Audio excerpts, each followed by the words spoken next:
Welcome back, people, to another episode of I Really Don't Upload This Enough. Today we're switching it up a little. Instead of playing a Pokemon ROM hack, we're playing a Pokemon fan game.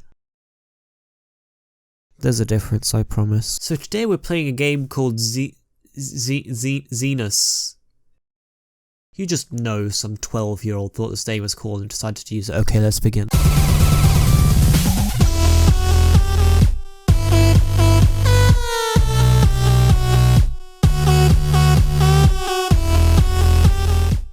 Oh, but Jesus, what is these thing?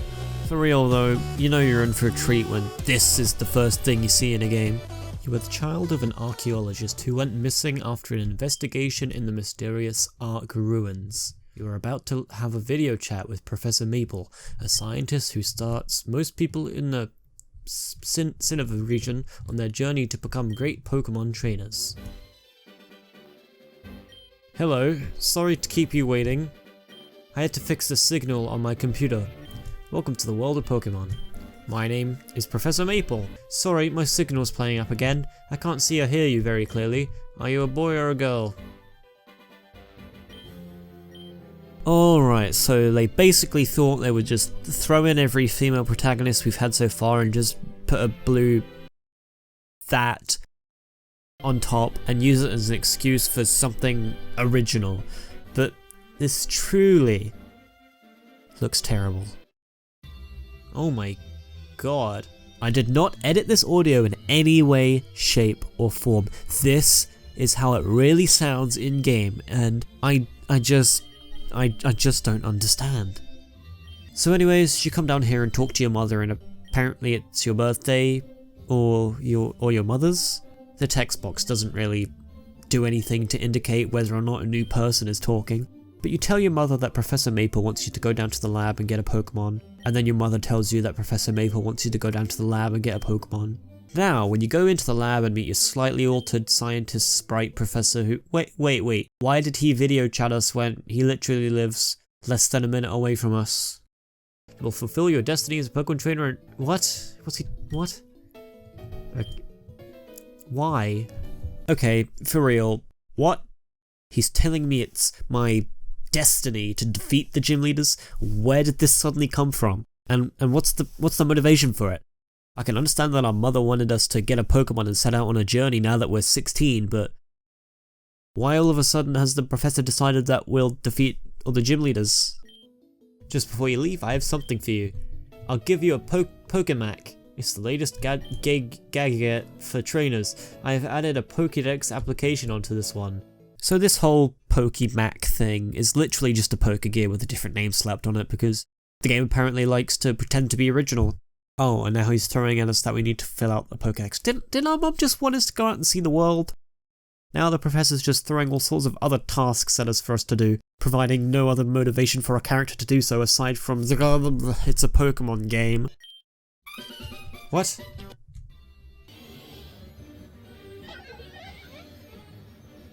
I am terrified. So the battle format in this game is maybe the laziest part about the whole thing.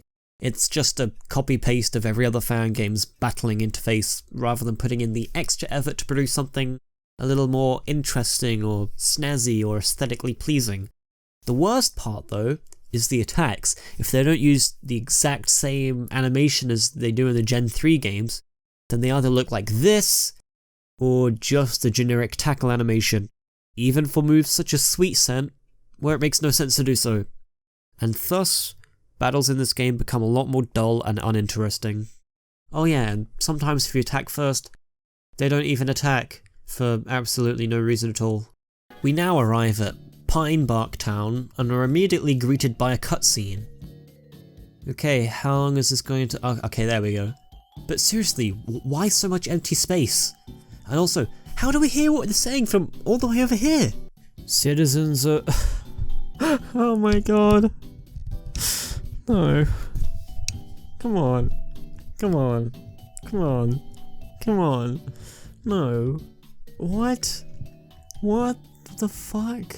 Citizens of Pine Bark Town, I am a representative for Team Chromosome. So basically they do their standard team speech, but this time citizens complain that this has already been done before, and then they disappear. Because, you know, if you reference your flaws, the enemy team being a generic enemy team, then they don't exist anymore. What? Huh? You are the one. What? So after the whole enemy team thing, you can come over here and meet this guy. I only stumbled upon him due to pure coincidence. I have no idea how you're supposed to figure this out given no indications to do so. But here's your standard friendly rival. You fight him, win, he goes away. Nothing special here. Oh yeah, but he does direct you to the first gym. You then come to this... what? Okay, it's pitch black in here. Why? And the music is terrifying. Help. Yeah, so now you have to navigate this strangely set out forest. It's really not difficult to do so, but it's just designed in a strangely dispersed manner for some reason. You should be able to find your way through just fine. And once you leave, head through a couple of short routes and eventually end up at Greenwood Lake. Okay. So this lake is probably one of the most pointless locations I've seen in a Pokemon game. It's just a bridge, a bland island with a few houses and oh yeah, a gym. If you look at the map, you can just see some strange little detour to just go over here, which makes me feel as though this whole section was just crammed in to fit another gym. It's kind of pointless and weird they have to take such a big detour to go down here, fight a gym, and then go back for seemingly no relevant reason other than the fact that you need to defeat the gyms in order to progress. But it's a water-type gym with only a gym leader inside who faces you with 3 of the water-type starter Pokemon. The highest level is level 13, so if you haven't skipped as many trainers as possible and actually picked up another team member or two, unlike I have, then you should be fine to take her on. Now once you defeat the gym... What? Ah, there you are, Jones. How do you know your name? That doesn't matter at the moment. Let me heal your Pokemon. What the shit? Nah, huh? So you fight this guy and oh god, why? Yeah, it's pretty obvious we're not supposed to win this one. When he defeats you, he says to you, "You showed potential." Yeah, I was pretty bored at this point. In fact, I was bored 20 minutes before this point. I just pushed myself to defeat the first gym at least. Now let's go for a little summary. If I could, then I would. So, how good is this as its own individual Pokemon game? Well, I mean, it's passable. You battle, catch, battle some more, encounter an enemy team, have a rival, and so on. But the writing behind all of this feels so forced and unmotivated. It's like the game is trying really hard to find an excuse to forcefully introduce these things. But the worst part is the game makes sure it fulfills all these conventions of a standard Pokemon game, while trying to make excuses for it being original. You have the "we've already seen this before" with the enemy team and the whole Pokémon being a Pokegear clone. It's just like it's pretending to be its own original thing whilst also trying to fulfill the conventions of a standard Pokemon game, which really doesn't make too much sense. The music choices in this game are such an absurd mix of different styles. It uses music from 3rd gen, 4th gen and even 5th gen, and pretty much any track beyond 3rd gen ends up sounding all washed out and terrifying, to be honest. Even when they try to create their own themes, they model it after the Gen 4 style of music, and therefore it doesn't work in the game. It just makes it feel difficult and off-putting. There's nothing unique or interesting about this game and the way it's set out in order to make it more worthwhile than other fan games like Ethereal Gates or Insurgents, for example, which play around with their own unique ideas to create something wholly original. And finally, just look at the amount of shortcuts the game creators took to make this game the lazy way. The spriting is the most evident way to see this, as very few unique sprites even exist. Everything else is just a combination of other already existing things, and the battling system is just a copy-paste of the exact same format and interface every other generic fan game has. And the attack animations are possibly the most effortless part of the game. They just make battling boring.